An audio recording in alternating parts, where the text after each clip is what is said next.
খুবই চমৎকার finishing, stainless steel body. এটা হচ্ছে এখানে স্টেনলেস স্টিল দেওয়া আছে, পাশাপাশি হচ্ছে গ্লাস ফেরামিক।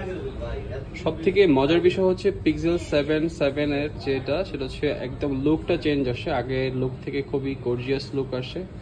আর পিক্সেল নিয়ে তো কোনো ডাউটই নাই। মেইনলি প্রবলেম ছিল হচ্ছে নেটওয়ার্কিং ইস্যু, প্রবলেম ছিল 7A তে বা হচ্ছে এই সিরিজগুলোতে নেটওয়ার্কিং ইস্যু আপাতত নাই। আর ক্যামেরা সেটআপেন তো আমরা সবাই জানি পিক্সেলের ক্যামেরা বরাবরই জোস।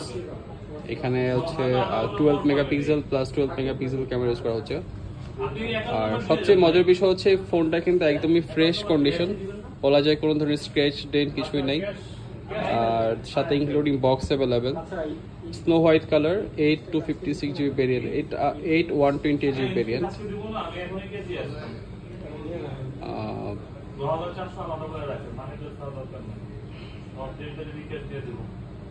এটা হচ্ছে পিক্সেল 7 এর ইনফরমেশন। আর যদি বলি এছাড়া তো বাকি সব ইনফরমেশন তো আমরা জানি যে পিক্সেলের প্রোডাক্টগুলো কতটুকু লং লাস্টিং। আচ্ছা, এখানে স্টোরেজটা যদি দেখি, এটা হচ্ছে 128 জিবি স্টোরেজ।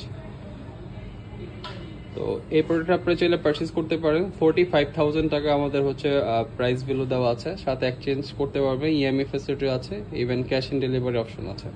সবাইকে অসংখ্য ধন্যবাদ পরবর্তী ভিডিও দেখার জন্য।